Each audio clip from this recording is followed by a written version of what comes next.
Kita akan baca ya secara silih berganti.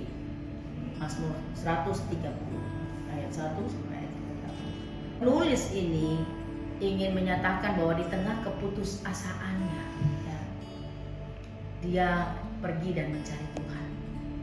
Jadi tema saya keputusasaan. Kita merasa putus asa untuk setiap hal yang mungkin kita sedang alami, baik kehidupan keluarga, pekerjaan, mungkin target-target, goal-goal yang harusnya kita capai tapi belum tercapai, atau waktu kita kehilangan orang-orang yang kita cintai, kehilangan sesuatu yang berharga menurut kita, itu bukan satu hal yang mudah.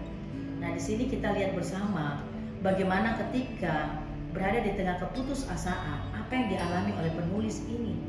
Yang dia lakukan adalah berseru kepada Allah. Dia berseru kepada Allah di tengah keputusasaannya. Karena apa? Keputusasaan ini mengakibatkan orang menjadi merasa terasing dan jauh dari Allah. Jadi kita rasa jauh dan kita juga merasa terasing dengan orang lain. Ini dua hal yang terjadi ketika orang mengalami keputusasaan.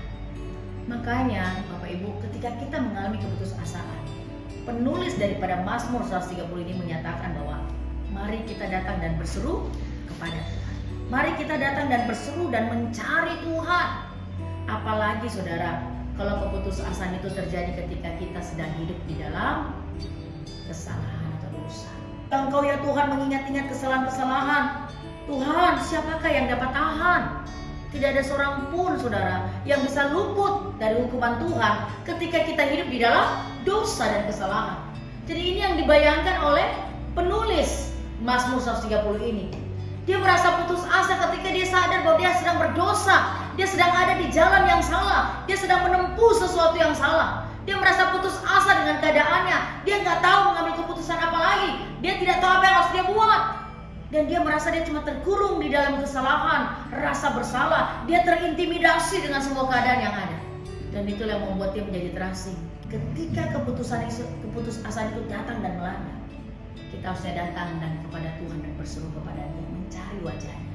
Tuhan, yes, aku orang berdosa. Tuhan, ya, aku tidak layak. Aku butuh kasih karunia-Mu. Aku butuh pengampunan-Mu. Layakkan aku, Tuhan.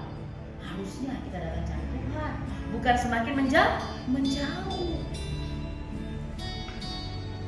Jadi di tengah keputusasaan kita, apalagi dengan kesalahan-kesalahan, dengan keadaan-keadaan yang kita lakukan, tetapi itu Tuhan tidak mau kita terpuruk dan mengasihani diri dengan semua keadaan-keadaan tersebut.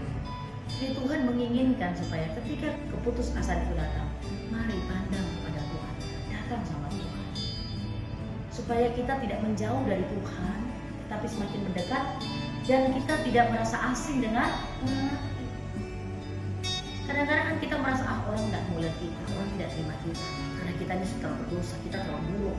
Itu pikiran kita sendiri, bukan mereka. Gereja tidak mungkin menerima kita, pelayanan tidak mungkin menerima kita. Yesus datang untuk siapa? Untuk orang yang berdosa, bukan?